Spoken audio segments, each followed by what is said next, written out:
একটু দেখা যাবে না?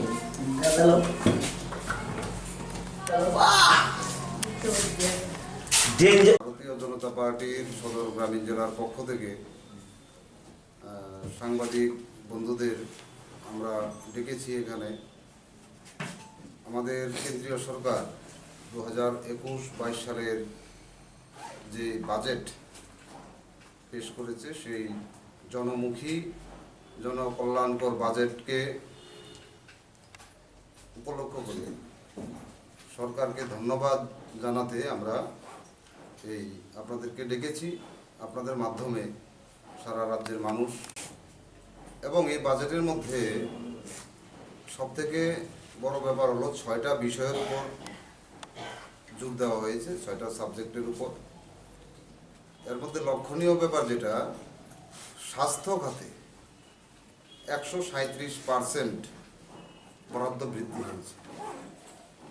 তো এবং আমাদের যে কৃষি প্রধান দেশ, কৃষির উপর জোর দেওয়া হয়েছে, কৃষকদের আয় যাতে বৃদ্ধি পায় এবং সামগ্রিকভাবে ভারতবর্ষের আর্থিক সমৃদ্ধি যাতে হয়। তো এই যে একটা বাজেট হয়েছে, সেই বাজেটের জন্য আমাদের সর্বকালের সবথেকে জনপ্রিয় প্রধানমন্ত্রী নরেন্দ্র দামোদর দাস ভাই মোদিজি এবং আমাদের অর্থমন্ত্রী নির্মলা সীতারামনজিকে অসংখ্য অসংখ্য ধন্যবাদ জ্ঞাপন করছি।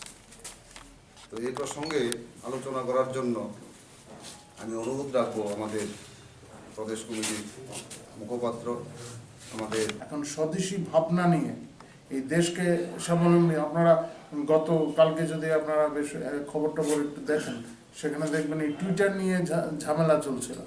আমাদের স্বদেশী একটা এরকম যারা পরিষেবা প্রদানকারী সংস্থা একটা তৈরি হচ্ছে। এইভাবে আমাদের দেশ এগিয়ে যাচ্ছে। এই অগ্রগতিকে অগ্রগতিতে আরো গতি আনতে হবে। সেই গতি আনার লক্ষ্যে শুধু আমাদের পার্টির কার্যকর্তারাই না, এই রাজ্যের মানুষ, দেশের মানুষ সবাইকে মিলে কাজ করতে হবে। প্রতিবন্ধকতা নিশ্চয়ই আছে, প্রতিবন্ধকতা তৈরি হচ্ছে। যারা এই নতুন করে যে একটা গোষ্ঠী তৈরি হয়েছে, যারা আন্দোলনজীবী, তাদের কারণে অনেক জায়গায় প্রতিবন্ধকতা সৃষ্টি হচ্ছে। গণতন্ত্রের আছিলায় থেকে যারা অগণতান্ত্রিক শক্তিকে ঐক্যবদ্ধ করে মাঠে নামানোর চেষ্টা করে, তাদের বিরুদ্ধে প্রতিরোধ গড়ে তুলতে হবে। সাধারণ মানুষকে বুদ্ধিদীপ্ত হয়ে এইগুলির বিরুদ্ধে প্রতিরোধ গড়ে তুলতে হবে। সেইভাবে আমাদের তৈরি হতে লাগবে। আমাদের এই যে বাজেট, তাতে গ্রামীণ এলাকাকে সর্বাধিক প্রাধান্য দেওয়া হয়েছে। মহাত্মা গান্ধী বলেছিলেন গ্রাম স্বরাজের কথা, কিন্তু তারপর থেকে যারা ক্ষমতায় ছিল এতকাল ধরে, যারা স্বাধীনতার পর থেকে সিংহভাগ সময় ধরে কেন্দ্রের ক্ষমতায় ছিলেন, বা তাদের সমর্থনে যারা বিভিন্ন রাজ্যে ক্ষমতায় ছিলেন, তারা কখনোই মহাত্মা গান্ধীর এই স্বপ্ন বাস্তবায়নের চেষ্টা তারা করেননি। গ্রাম স্বরাজ তারা ভুলেই গেছেন।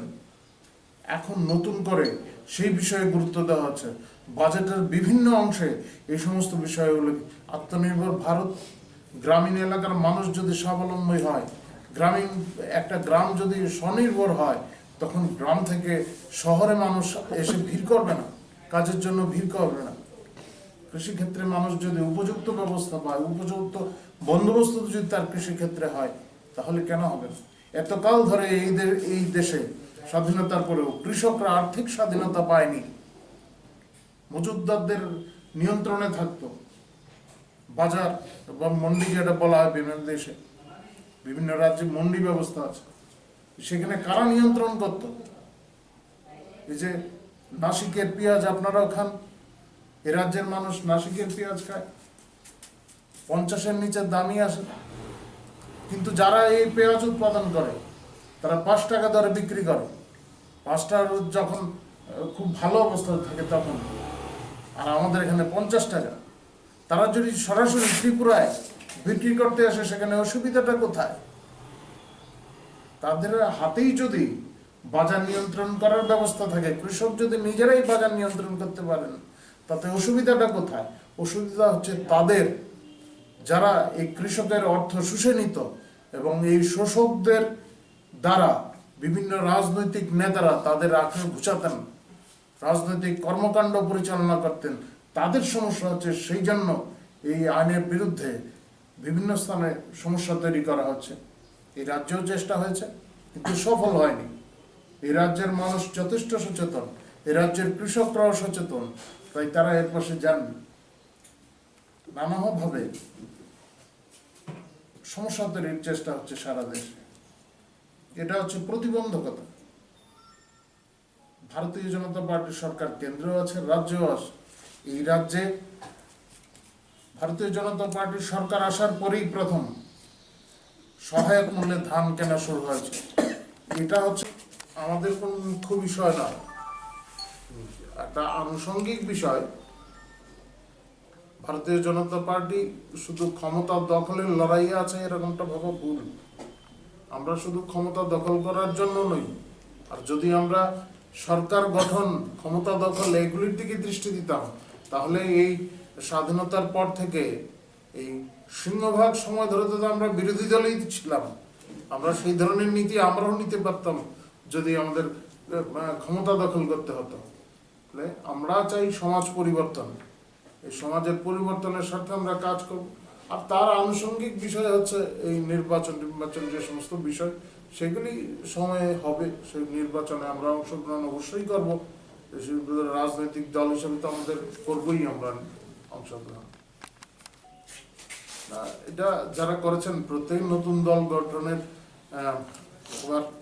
অধিকার আছে, কেউ রাজনৈতিক দল করতেই পারেন।